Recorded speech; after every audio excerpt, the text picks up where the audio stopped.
grab another cup of coffee and join us for hour 2. It'd help if I turn on the mic. About Your House is brought to you in part by Queen City Home Store. Queen City Home Store is a family-owned business. They've been serving the Carolinas for over 70 years. They're the largest independent appliance retailer in the Carolinas, constantly growing and taking pride in the experience that they offer customers with a knowledgeable sales staff, product selection, and lowest price guarantee.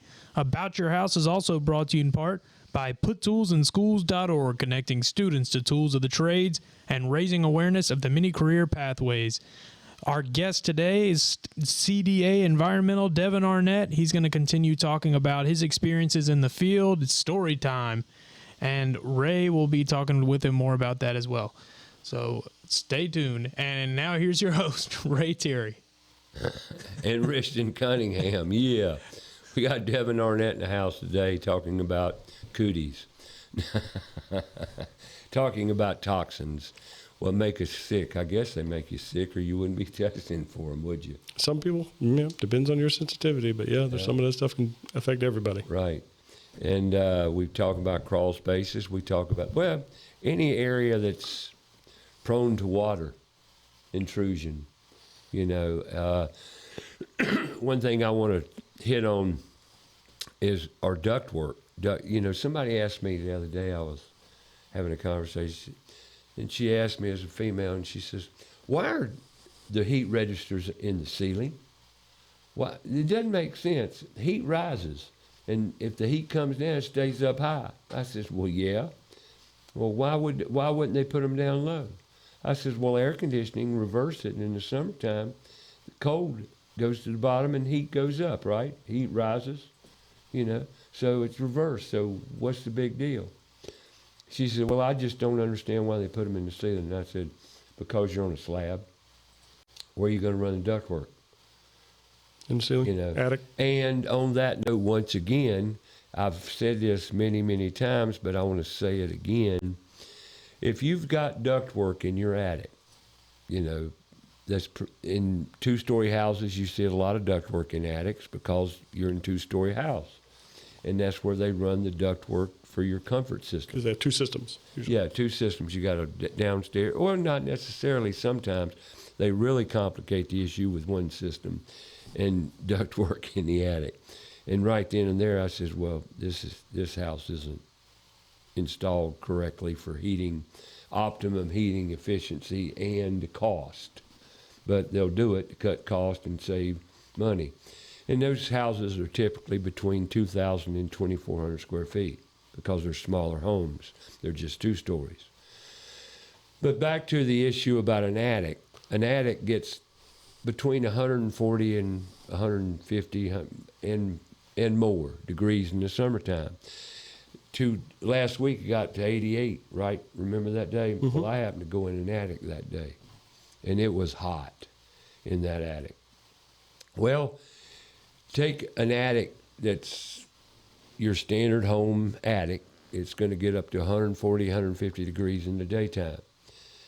And that ductwork contains air that's same temp as the attic, right? Yep. So the air in that ductwork, if it's sitting idle, meaning no pressure's involved, no air's on, no furnace is running, no air conditioning, nothing. But yet that air in that ductwork is about 140, 150 degrees. Wouldn't you agree? Yep. So therefore your air conditioner comes on.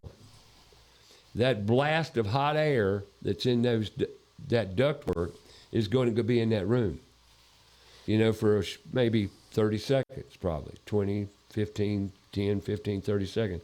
So you're getting a 140 degree blast of air coming into your house upstairs. Does that make sense? Well, that's standard, right? Every house that has ductwork. Well, if you encapsulated your attic, you would not have that anymore. Because the temp in your attic would never get above 80 degrees. And that's been proven to me many times. We talk about ABS Insulation being one of our sponsors. Well, they encapsulate attics. If you think about the summertime and your air conditioning, what you could save. Oh, yeah. It would be substantial. Yeah. And the sizing of your unit would not have to be as large as what you have. Therefore, it's going to give you total comfort. Yep. Yep. And I see, like what we were talking about earlier, geographically where you're at. Like if you were to go to Montana, right? Right. They don't run any of their ductwork in attic or crawl spaces. It all is inside, and you can see it. Like they just, they'll put a register here and a register there, and they love. I mean, so that you don't have any. If it leaks, it just Right. leaks into the building envelope. Sure.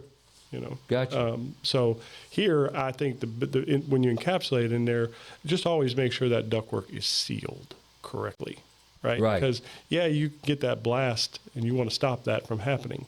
But if you're continuously doing 10, 15% duct leakage on the return side and just throwing that into the system, Right. I mean, it is a vulture. I got you. Well, I appreciate you sharing that. Yeah. Vulture in what way? It's just an energy vampire. I mean, Right. It's just, your system works so hard. People don't understand your system is built to take 70-degree air and make it 72, or 72-degree air and make it 70. Right. That's all because you'd be surprised how many people will say they think their air runs out into the compressor. Oh, yeah. Well, no, it doesn't. They have no idea. And Right. I'm like, and like if you're doing mold testing, I get this all the time. Well, I want you to test in the ductwork. And I'm like, it's the same air. Exactly. It's this right here that we're breathing right now is the same That's air why that's you in have that it ductwork. tested.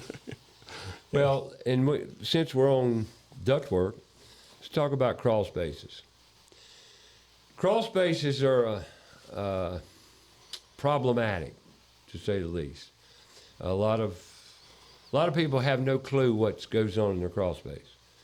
And we talk about heating and air conditioning, and I cover this a lot because, well, you never can say it enough. People don't think about this out of sight, out of mind. You turn it on, it blows, hey, everything's cool. Not necessarily. For example, in the summertime, you got supposed to be about 58-degree air conditioned, right? Mm-hmm. So you got 58-degree air, and it's 90 degrees outside. Humidity's 70%. Hot, muggy day. And your crawl space got ductwork going in it. And it might be flex duct, which is that puffy looking ductwork you see under your house, and it's strapped up and run A pretty. giant slinky with plastic on it. Yep, exactly. And it goes and attaches to a metal boot that goes to the floor. Well, that metal boot is metal, okay? And if you expose that metal boot to the air in the crawl space, well, if it's 90 degrees outside, the air in the crawl space is going to be, it ain't going to be 70 degrees, I'm going to tell you that. It'll probably be somewhere between 80 and 90 degrees.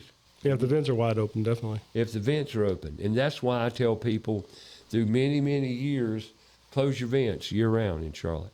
That's Especially if you have a dehumidifier or something like that in there. Or I don't, with like I said, dehues, I'm not a big fan of dehues. I am not. I don't understand why the vents were there in the first place. So, but I mean, I don't understand why we have crawl spaces in the first place either. Anyway, supposedly the history of it is they used to make cellars, Yeah. to keep your jarred goods or whatever Sure. down there, and you were built up just enough to keep your subflooring from getting wet. But then they decided, well, we want more room. So they came up with either put a basement or raise the foundation up a bit, give you some headroom, Right. And I'd be surprised, usually, like how many 1950s style homes have you been in that have a partial basement? Oh, yeah. In Charlotte, And very popular. Dilworth, Myers Park. Open communication to the crawl spaces, Yes. right?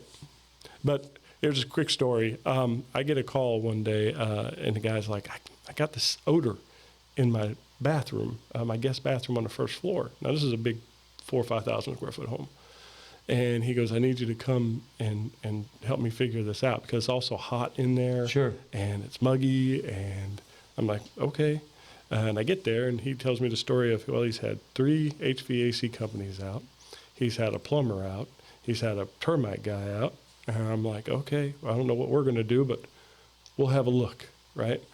And I said, show me to the bathroom. So he shows me to the bathroom. And I walk over to the vent. There's a floor vent there. I look up. I bet you're seeing crawl space I'm looking at the dirt. crawl space.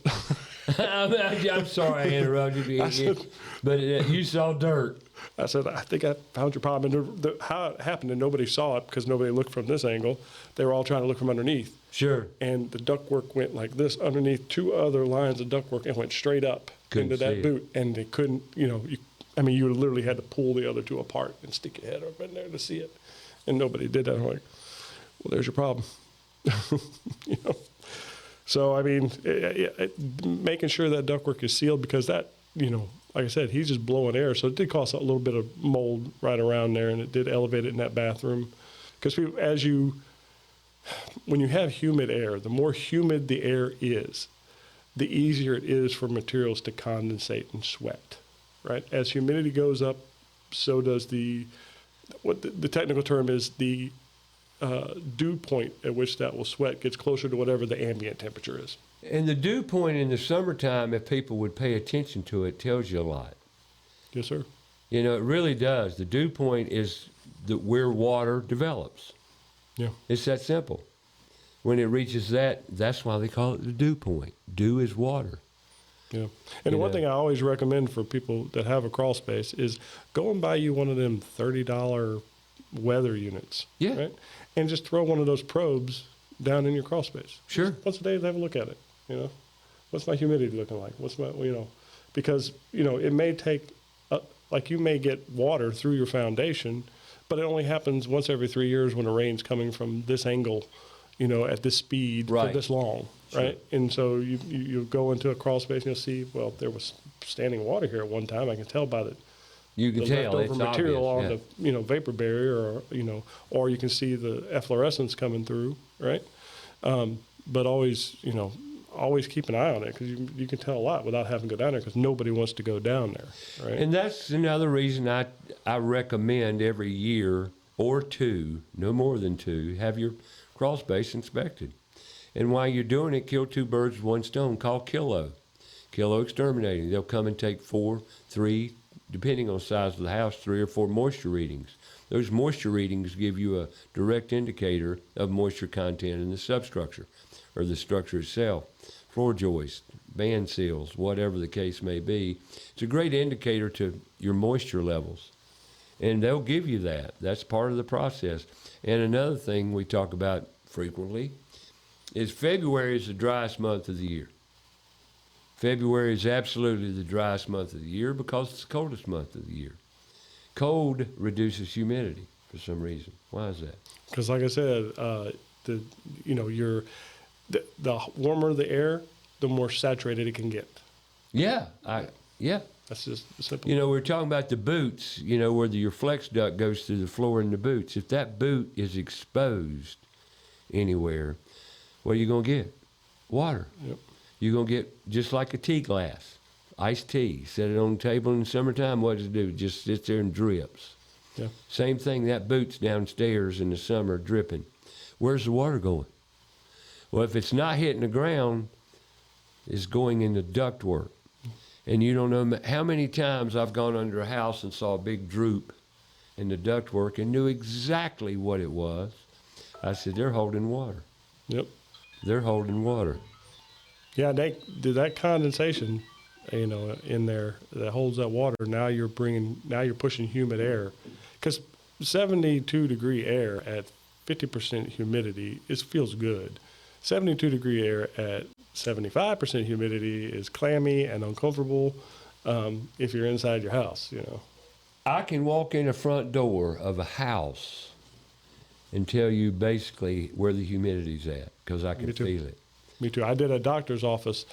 Well, no, it's not a doctor's office. It's a rehabilitation, like physical therapy place. Right. And we were doing VOC testing in there. And on the second round of testing, I came in and they said, I got some information from them and they had put in a new HVAC system. Mm-hmm. And I was like, is it rooftop? And they're like, yeah. I'm like, do you have a damper system? Because I had been there for 2 hours. The TO15 test is a 4-hour test, and I just got to sit there and look at it. And they go, yeah. And I go, what percentage of air are you bringing in? And she's like, I don't know. I said, whatever it is too much. And she's like, because she's the environmental person with whatever Right. said company, right? Right. And she was actually like a little offended that I said that. I went, well, you have your equipment. I said, are you running it? And she goes, yeah. I said, tell me what that humidity is. And she comes back and she goes, I'm sorry, you're right. It's 65%. Yeah. I said, I can feel it on my skin.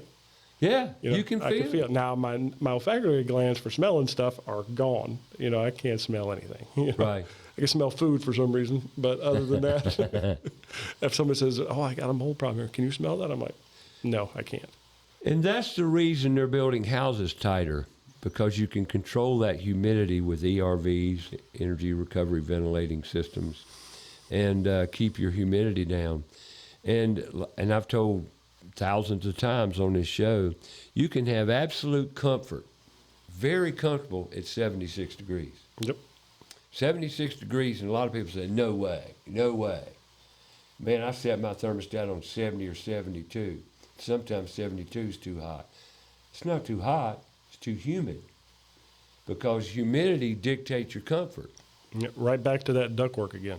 Yeah. Because, you know, if your system, sometimes, well, they have this thing called short cycling where you install a system that's too big. Yes. And it cuts on and cuts off before it has time to really dehumidify the air. Right. Well, same thing, same concept if you're bringing in air into the system on the return side, Yeah. you know, or you're pushing too much out into a crawl space before it has a chance to get into the structure, right?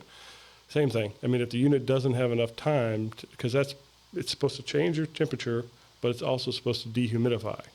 And that's why you want, when you buy a new air conditioning, a new comfort system, let's call it a comfort system because heating and cooling come from the same system. And if you do, and you get a variable speed fan, that is your control factor to the humidity, because you can lower the speed of the air, Yep. lower the fan speed. And people say, well, what difference does that make? It goes over the evaporator coil at a slower speed, therefore removing more humidity out of it. Yep. And it works. Obviously, that's one of the reasons. And some of the higher efficiency, 22C or those, when you get above 20, they'll regulate themselves automatically. And that is a dehumidifying feature of what you're paying for. Yep. And it really works. But humidity is your comfort level. Yeah. And you know, some people say 50%, that's too much. And that's about norm. I like some humidity, right? And if you dehumidify a home, especially like a high-end home with really nice wood floors or something, and you go ahead and change that humidity that's used to, you'll crack it. Like I was telling you earlier, I had to do a little research. I got asked to go and do mold and moisture assessments on multifamily out in Arizona. Yeah, Arizona, twice. And I was like, you're sending me out there for mold and moisture to the desert. You said, you do realize that? I'm like, yeah, we realize that. Well, what they have there is a little different. They don't really have problems inside. What they have problems with is the wood on the outside of the homes, because it's so dry all the time, it cracks. And the little bit of mold that is around, the spores land in there, and the next rain that they come fills it up. And then if you take that, you ever have seen dry rot, you just take the board like that, you just break it, brittle. you see those white fibers? Yes. That's mold. You know, but that's the problem that they have with mold versus what we have, you know. Wow. So it's mold that just kind of lays dormant in the siding. Yep. The spores are just waiting. What do you do about that? I mean, you went out and tested, you found... You switch to Trex or something like that, some sort of synthetic. So it's a siding composite, be it wood. Yeah, so like more on decks, you know, where they have, the picket, pickets with the handrail and all that coming off the apartments. Sure. Right? Because they're like, some people just go out there and, you know. And they called you, like there's no people out there to do it? Well, they were part of property transactions. Yes. Hedge fund things where they put all these things together, and a lot of them are multifamily, strip malls, those sort of things where they put them together in these packages or whatever. But I was doing just mold and moisture versus if somebody was also doing asbestos and some other indoor air quality stuff, and the other company was doing, somebody else was doing the physical condition assessment, which is like making sure it's up to code. And then somebody else was doing the environmental site assessment where they were looking for subsurface contamination. So we all sort of attack it at once so that the investor has a good idea of what they're getting into the property. So I mean, it's like I said, I haven't. They've actually stopped doing those. They've gotten more into paying attention to radon because that seems to be the biggest culprit of, cutting down on the property's worth. Because if you install system-wide radon mitigation systems, right? Right. One, you got to have their continuous maintenance issue. So it's like going in. You got to do a second HVAC system for everything, right? Right. Or a separate water heater or something like that. It's something that has a lifespan and, it's only going to work for so long, and you got to have somebody checking it as part of a maintenance program. And if it goes down, you got to replace it, and you got to retest every so often. So it's a pain in their butt. I hear you. So they seem to want to test for that first and then, make sure that's not going to be an issue long term. How long were you out there? A couple days. Cool. And one of the other things that I was going to say earlier was I kept on running into their water heaters, and they weren't turned on. The what? The water heaters, the gas was turned off to all of them, every single one of them. And I looked at them, and I'm like, what's going on? He goes, we don't need hot water. We have all the hot water we need. We're in the desert. They do it solar. No. So the water comes through the reservoir at like 90 some odd degrees. Really? Yeah. The pool I went to that night, at my first night there, had these sprinkler systems just to try to cool the water off. And one of the locals tells me that they have what they call block parties. It's so hot there that they show up before the sun goes down, and they all bring a block of ice, and they throw the block of ice in the pool, and they let it melt. And then when the sun goes down, the ice is melted. It's cool enough to go out there and actually enjoy the pool. Right. I know. I can't stand swimming in hot water. Mm-mm. Lake Robinson in South Carolina on nuclear reactors on the power station. I jumped in that water one day and said, "My gosh, this ain't comfortable." I said, "What's wrong?" "Well, touch it." It was hot. That's no fun. We're dealing, Rich, in commercial time. Let's pay some bills. Queen City Home Store, floor coverings and Kilo. Can we do that? You got it? All right, Queen City Home Store. Queen City Home Store, family operated, 3 generations now in the house. Roddy and his kids, Woody Player, the original player. Now we've got the Queen City Home Store, constantly growing, constantly striving to make you a happy homeowner. Queen City Home Store is furnishing your house with furniture, appliances, all the frou-frou you want. Frou-fru's that little stuff that sits around tables, make your house all kind of pretty and decorated. They got you covered. In bedding, any kind of bedding you want. Queen City Home Store is your location for home furnishings, regardless of what it might be. That's not the way it was, but it's certainly the way it is now. They currently have stores over the North and South Carolina region. They're growing rapidly with great customer service, great prices, great products. And you can go online and check them all out on queencityonline.com. That's queencityonline.com. Call them the corporate number, 704-391-6000. Give them a call. Floor Coverings International, Southeast Charlotte. They're your go-to floor covering dealer. And guarantee you they got what you want. You may not know what you want, or you may think you know what you want, but they'll bring the showroom to you. And they've got great staff, great service, great knowledge. So give them a call. Go online, yourflooringteam.com, or you just Google them, see where they go. They go everywhere. If you're in the Charlotte metro area, doesn't matter where you're at, Stallings, Indian Trail, Gaston County, Iredell County, Lincoln County, you name it, they're going to come to you. They got you covered. That's Floor Coverings International, Southeast Charlotte, yourflooringteam.com. We're talking about Kilo Exterminating. Kilo Exterminating, been in town a long time, great company. They do one thing. They check your house for invasive wood-destroying insects or pests. That's some ants that invade your property every summer. Yeah, ants are always a big problem when it comes to summertime. That's Kilo Exterminating, kilo.biz. Got CDA Environmental in the house today. We're just talking about all the cooties and the problems around air quality. And, well, your health primarily is the primary cause of. Well, I wanted to go back to the termite thing. How many people have you told they have termites and didn't know it? I don't really. Or you pay, just get away yeah, from that. Yeah, I don't really pay that much attention. When I see the little piles, I'll tell them. I'll be like, But you'll tell them if you see might want to get the somebody. tunnels. Yeah, you might want to get somebody out here to have a look at that. You know. Yeah, we were at the house last week, and my son says, "Dad, you know this house got termites." I says, "How you know?" He said, "Go over and look at the deck." And I went, and sure enough, there was active termites. And but the point of that is, a lot of people just take for granted that situation. I'd highly recommend. You know, termites can do a lot of damage in a very, very relatively short time.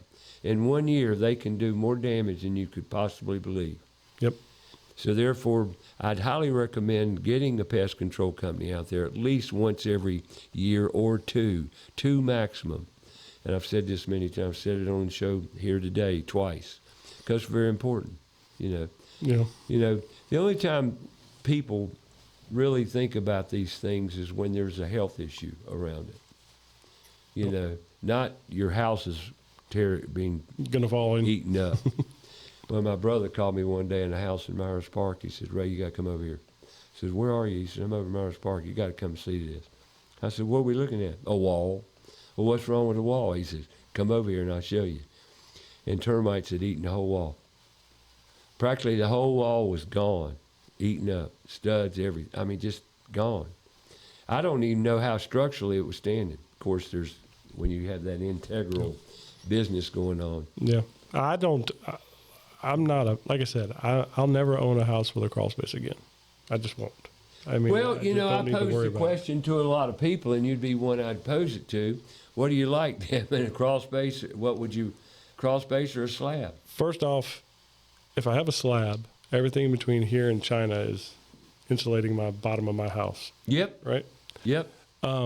Air can't get through it. Then I don't have to worry. I mean, you do have to worry about termites from the seals up, but Sure. other than that, I don't have to. I mean, that's usually where they're coming from, is from the crawl space, one way or another. They're getting up Sure. through there, and no, I'm not worried about that.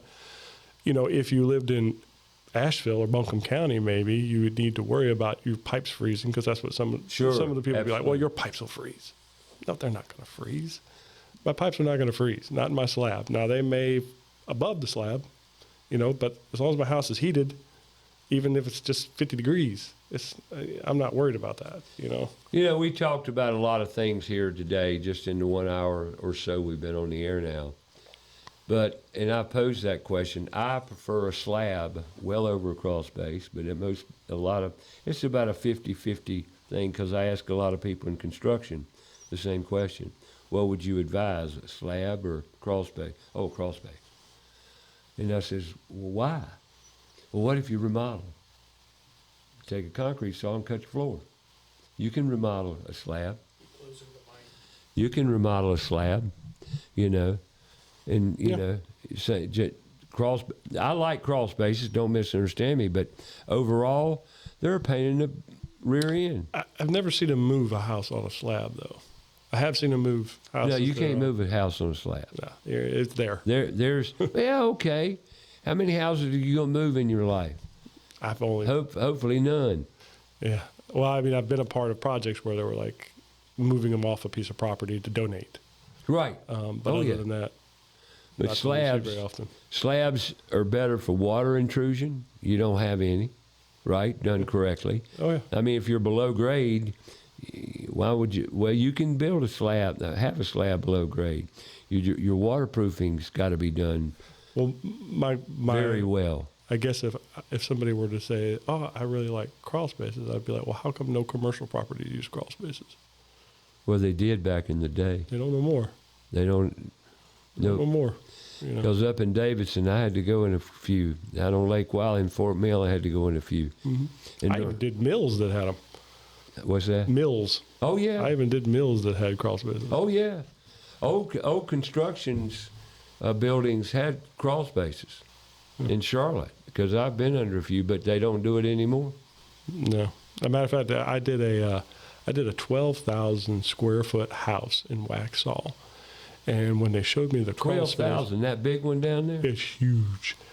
When I went to the crawl space, they had completely encapsulated it, and I could walk from one end to the other standing up. Right. I'm 6'2", right? They had a 2.5 ton HVAC system just in the crawl space to keep the humidity down. Lord of mercy. Yep. Had the 2.5 ductwork running. ton air conditioner for the crawl space, which nobody lived Heating in. and air, yep. Wow. It worked. What's your thoughts on mini splits? I mean, they don't seem to be causing any problems. If I were to build a house today, and that ain't going to happen, but if I were to build a house, I'd comfort that baby with mini splits because it just makes sense. Yeah. There's no ductwork. Yep. They're efficient as heck, you know, and they work so well, and you can zone them, Yeah. and they just work. Yeah. I mean, you might as well say I can do window units because those are the most efficient, you know. Well, mini splits are in the same ballpark, Yep. and man, they work. In Europe, that's practically all they use. If at all. Yeah, if at all, depending on where they're at. Yep. But just like out in Montana. Yep. But I love mini splits. I mean, that's the reason like hotels and stuff do the P-tax, you know, because they're Right. They're 100% efficient. That's why I was telling you, if you go to like the Mellow Mushroom here in town, right, you'll look up, they're no longer doing drop ceiling tiles. They're painting the roof decking and the They're I-beams painting and the all ceiling. that. And they're running the ductwork in there, and just every so often they'll put in a vent. Right. You know, and it's 100% efficient because even if you have a 98% efficient HVAC system, by the time it runs through the ductwork in that unconditioned space and comes out, you're nowhere near 90%. Right. You know, so Gotcha. I mean that's why I was saying the same thing in Montana is they don't all now it's not as pretty aesthetically, you know, because you can see the ductwork, you know. Well, it's kind of neat looking to go in all these buildings, and you see it a lot. Like to your point, Yep. Recent construction, restaurants, and everything, it is exposed more so than not when you go into these new structures. I mean, it just makes sense economically, you know. Especially And- all these new craft brewery buildings. They're ducted that way. Well, I mean, not that I go in them a lot, but when I do, everything's exposed. Yeah. Cool. Yeah. Tell us a story. Well, I told you about ductwork one, but I will say this is one thing I wanted to say earlier that I think your clients, you know, your listeners need to pay attention to. You know how you were talking about the boots? Yep, In the these boots older- going through the crawl space. In the crawl space. I don't know how many times I've ran into a crawl space where you had the system hooked up. A lot of it was galvanized, you know. Mm-hmm. And when they replaced it with flex duct, but they used the same boot, right? Mm-hmm. Now, why would that be a problem? Well, because a lot of times those were sealed with that asbestos tape. Right. And I mean, I can't tell you how many times, you know, I've seen, and it's right there at a connection point, right? It's vibrating, it has air erosion. I mean, is it throwing those fibers? Because usually that white tape, that was probably anywhere between like 25 and like 40% asbestos. Right. You know, and if it's still there, I mean, it was used back in the 50s and 60s. I don't think I've seen it in 70s, maybe early 70s I've seen it, but I don't really see it past then.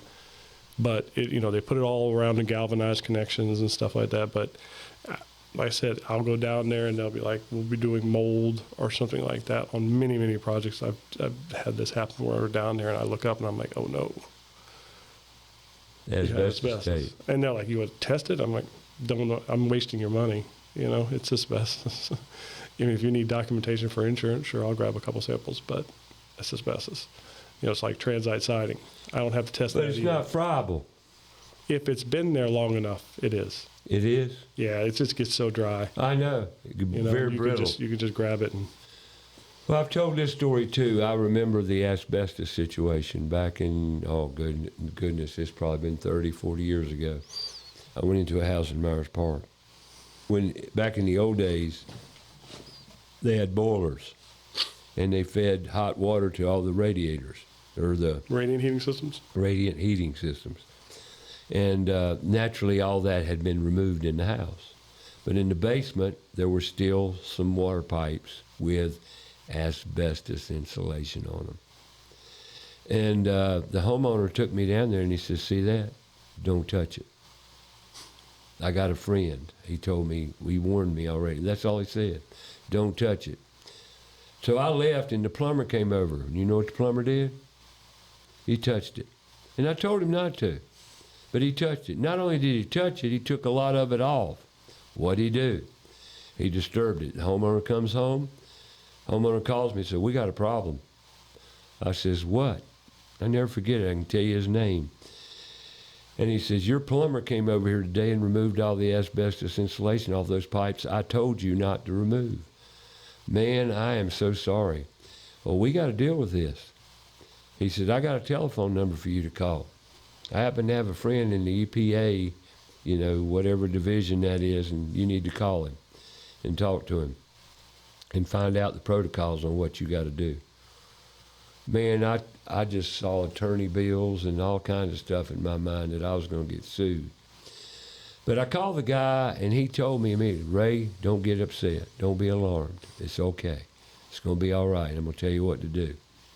He told me go in there and wet everything. Just spray it down with water. Collect all the residue, put it in garbage bags, double the garbage bags. And he said, and dispose of it. He said, you'll be okay. I said, I don't need to have it tested. No, not if you do what I told you. And I personally, with a helper, went down there and we did it. But I was scared to death. I mean, really, because back then, asbestos, you know, was in the news and all this stuff. That's back when it hit the, you know, big media campaign. Yeah. Now that would be a $50,000 issue, you know, easily. You know, somewhere close to that, give or take. Really? Yeah, yeah, because now you got to do air monitoring.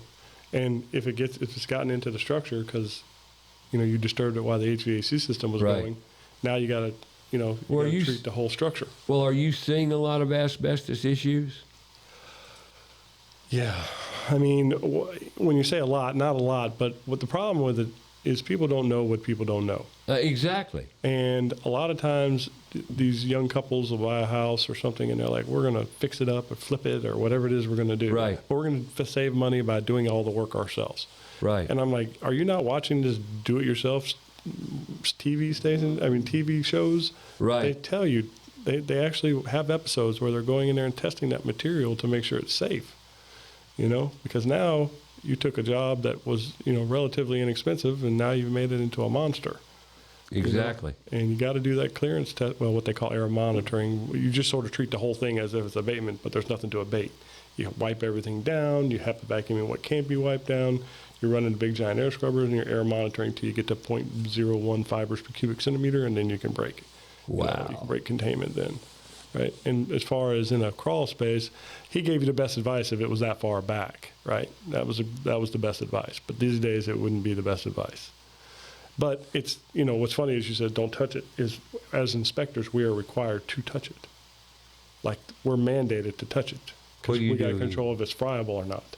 Okay, so you got to touch see if it's friable. I mean, I've been doing it for so long I don't have to touch it. I'll just look at it. I know it. I've already touched stuff like that 1,000 times. I know. But my people, you know, my inspectors, I'm like, you're gonna have to touch it if you don't know. You know, just give it a little squeeze. Right. You know, if it moves, that's friable material. Well, I'm gonna go into another area, and that's back to water, flood waters, high water. You know, you get a flood, it comes up 18 inches on the drywall. You got any stories about that? Well, what I can tell you is that, you know, everybody wants to do a flood cut, right? A flood cut is like cutting up like a foot or foot and a half off of the floor for the drywall, like right away, right? So that it don't wick up, you know, that water doesn't wick up. And, you know, in conjunction with basically pulling that water out or stopping the water source or whatever. But like, a lot of times these companies, these water, you know, mitigation companies, you know, they're like, well, we'll stop the leak, but we're going to call Devin and them in here to test this material because we have to know whether it contains asbestos or not. Right. You know, especially if it's pre-1980, they're really worried about it, you know. But that happens all the time, that there's a flood or whatever. And as long as they can get to it quickly, because it takes about 4 to 8 hours for most mold to establish itself and to start How growing. much? 48? About 4 to 8 hours. Different species, like I said, it all depends on the type of species that are there, the saturation levels, how much moisture is there. And, there's a lot that goes into it. But, I mean, if you can get in there and cut any of that organic material, pull up the flooring, right away and dry it all out, you can usually get to it. We just go in there and do a screening just to make sure. Right. I got you. Pardon me, I'm trying to get coordinated here. Yeah. So, I mean, when floods happen, it's never an easy task to address, but it's not impossible if you do it the right way to minimize your exposure. Gotcha. To different things like mold and so forth. I hear you. Well, mold is what's the number one thing you deal with? I asked you earlier in the first hour. Is there one thing that stands out above all the others? No, I guess asbestos testing, right? It's Really? probably the number one. Yeah, because we do a lot of compliance testing for companies that are, just making sure before they go in and start doing stuff that they're in compliance with OSHA. Right. And that they've done the testing. We probably do, if you combine that with the asbestos survey, second would be mold. I'm sure it'd be right there, either second or real close. Have you seen any mold to where you were fearful? Now, I mean, that sounded like a crazy question. Yeah, well, if I walk into a structure and it's wall-to-wall mold, I'm immediately stepping back out and going and putting on my equipment. And I'll have the client, if it's a residential, I'll say, come out here and talk to me. I said, and I tell my people that too. I'm like, You've seen one that bad? Yeah. Yeah, I did one. Where's the water source for something like that? That's the number one thing you look for. Usually humidity issues. With Just humidity? Leaky ductwork, short cycling. Right. Right. And the HVAC system's just starting to go out.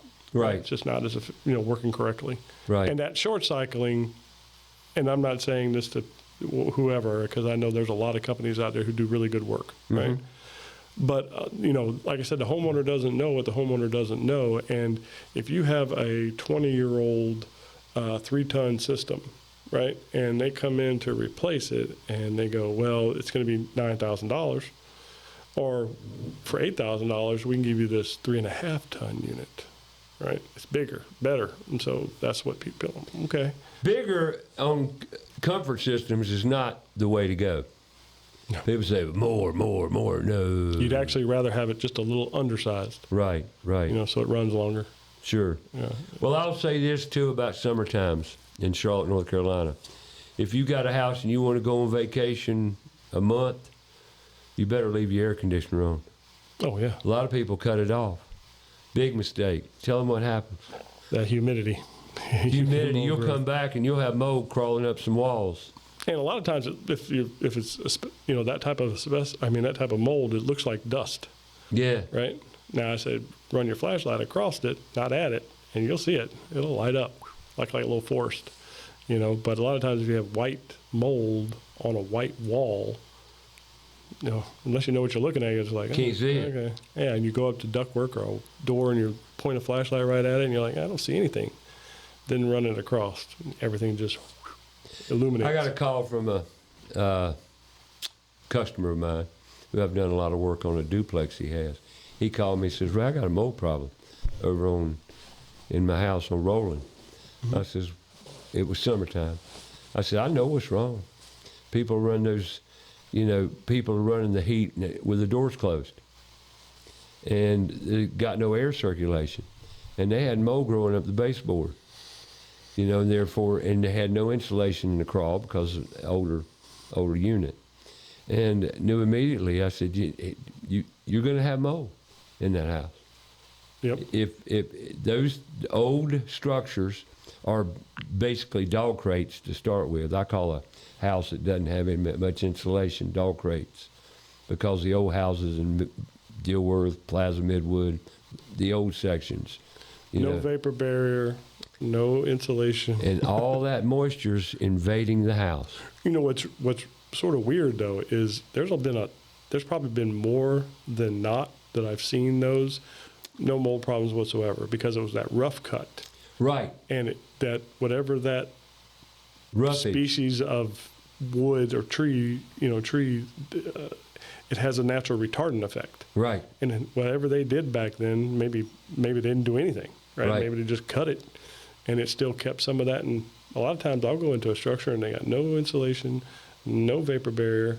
It's not wet. I do see a little bit of efflorescence, but there's no mold. But it's obvious not a problem because there's, I'd say, thousands of homes in Charlotte, North Carolina that were built prior World War II and post World War II that are those kind of houses.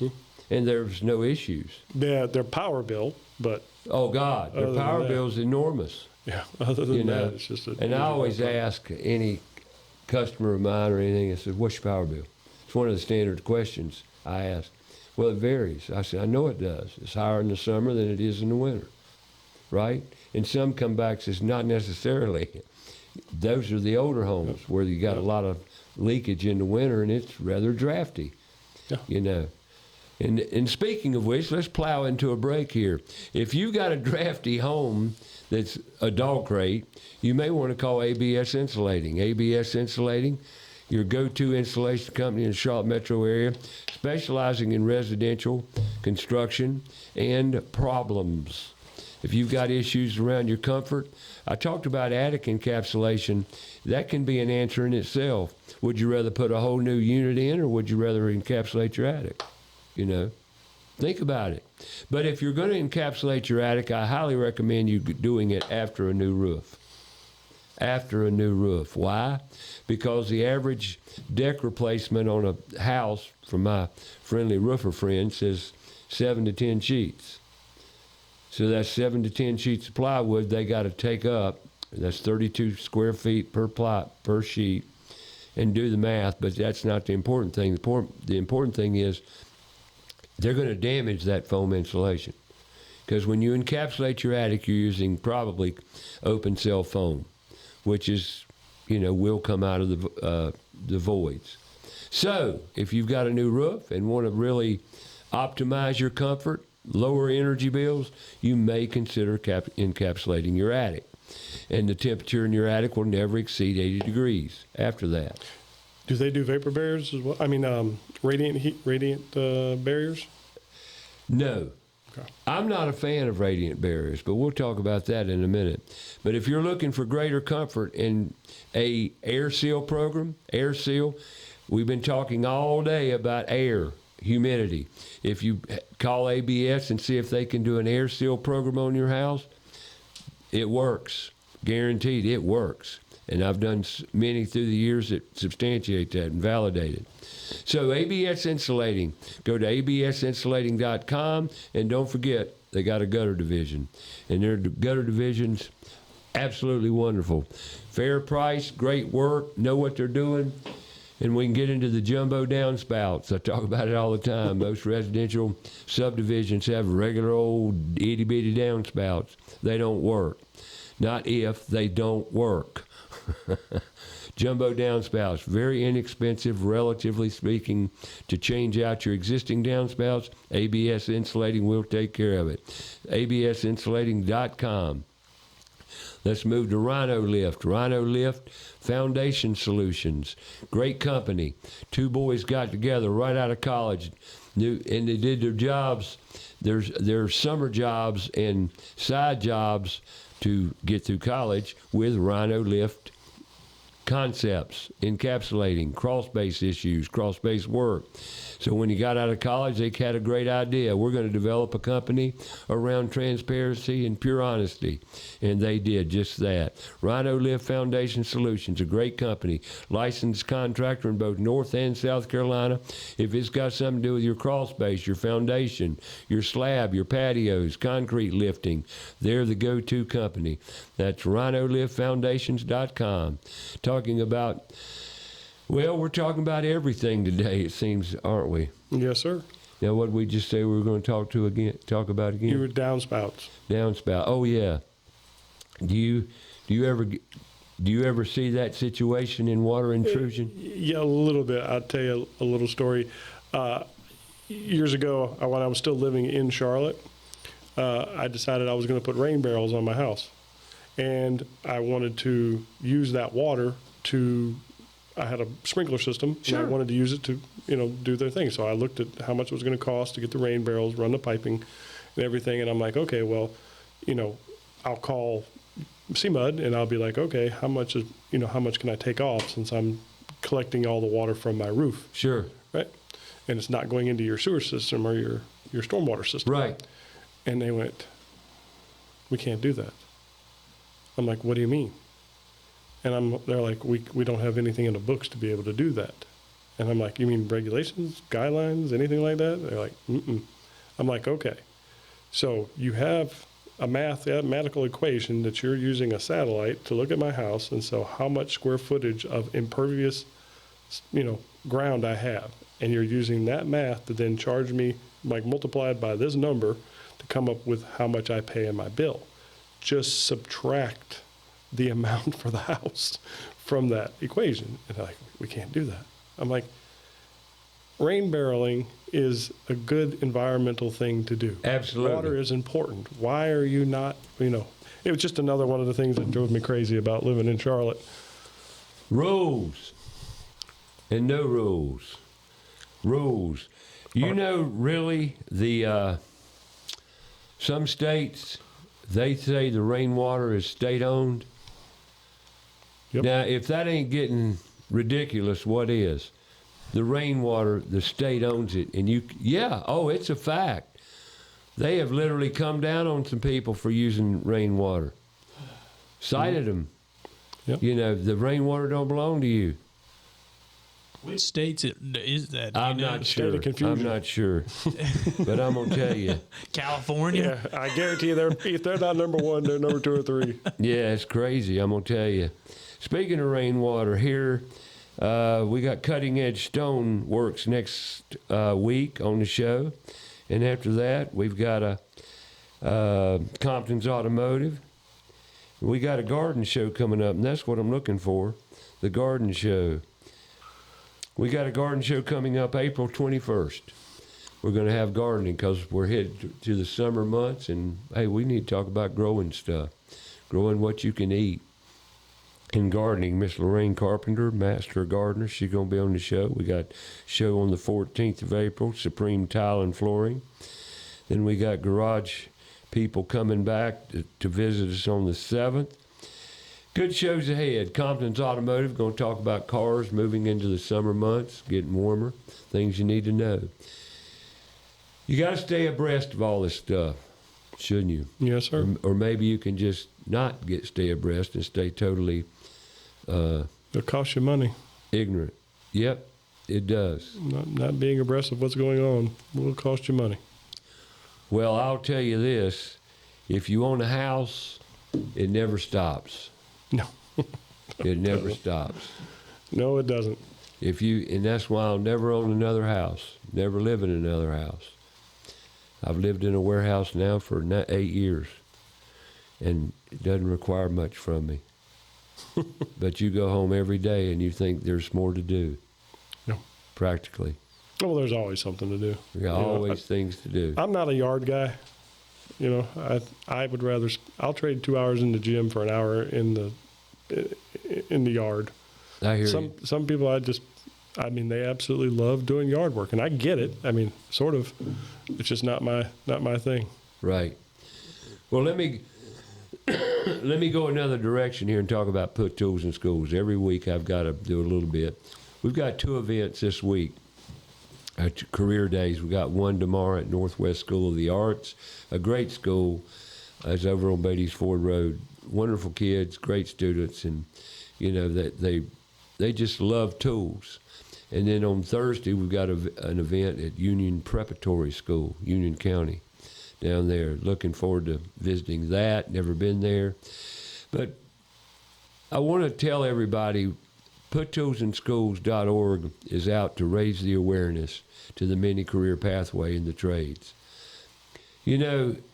I've been to 39 schools now, 39 schools, 39 trade days or career days, whatever you want to call them, where we go to the schools, we interact with the kids, and make them aware. We need industry to get involved. We need industries for support.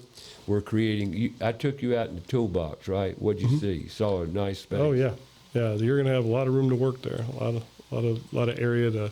A great teach. potential for teaching kids about tools, be it electrical, be it plumbing, be it HVAC, welding, cooking, domestic chores like washing clothes.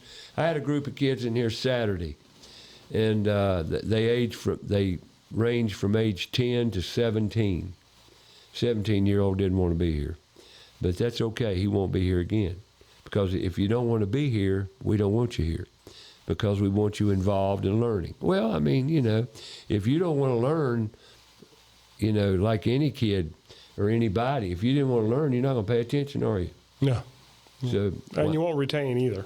You're just wasting people's time at that point. Yeah, exactly. So this Saturday, March 21st, we've got another work day at the Toolbox. We need volunteers from this point forward, because summertime, we're going to have summer camps here around the trades. I forgot automotive. We can't forget automotive. We're going to teach you a little bit of automotive, carpentry, like I said, electrical, plumbing, heating and air, sheet metal work, drywall repair. We're going to have clinics over here, workshops to where homeowners that want to learn about how to repair, like how to repair a hole in the wall. How many people know how to do drywall work? It's not hard. It's just knowing how, and we're going to teach those small, basic tasks that you can do on your own. Plumbing. We're going to have plumbing days, things that you can fix, you can repair. You'd be surprised what you can repair, like a toilet, a commode. How many people know how to repair a commode? Because there's really not much involved. There's really not much involved. Garbage disposal. What's that? Garbage disposal. Yeah, garbage disposal. Could you replace the garbage disposal? That's $300 savings right there if you do it yourself. Yeah, and you can do it in I could do it in less than 30 minutes. I can change out a garbage disposal in less than 30 minutes. Why? Because I've done tons of them through the years.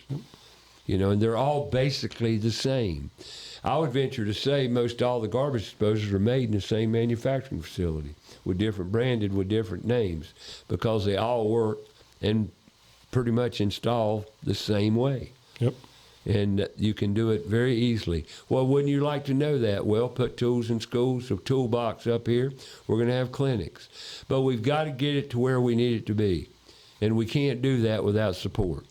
And we need your support. So go to puttoolsinschools.org. There's many places you can sign up and help. And we need money. We need sponsorships. We need people to get involved and make a difference to these kids' lives, because they have no clue. None. No clue at all on what to do. So, puttoolsinschools.org. We need your help. Devin, I want to thank you for coming in today. Thank you for having me. I appreciate all your plethora of information. And looking ahead, we'll have you back. Yes, sir. This Just year, let me we've know. had you on the show twice. Yes, sir. All-time record. But due to the frequency of necessary knowledge that people need to know, that's why I have you on here, because it has become more relevant to most people than it used to be. Yes, sir. Because of, I would say, indoor air quality. Yep. I'm telling you, since COVID, things have changed. How people look at it, what they're worried about, and so forth. Right. And there needs to be worry. And if you're concerned about mold, don't go call an abatement company, have them come in to strip your house, call CDA Environmental to have it inspected, because you may not have to do a thing. Yes, sir. Is that true? That is true. And you'll tell them, won't you? Yep. That 95% of what we do for property transactions are just screenings, and most of them come back just fine. They do? So there you go. So next week we got Cutting Edge Stoneworks. We got the owner of the company, great guy, Mike Gioriano. I think I said that right. We got Ivy Young's going to come in to bring us up to date on stone counters. You'd be surprised what goes into the stone counter business. cutting edge, first class up in Mooresville. Great company. So tune in next Saturday as we bring you more about your house on Fox Sports Charlotte, 9 to 11 every Saturday morning. Talk to you then.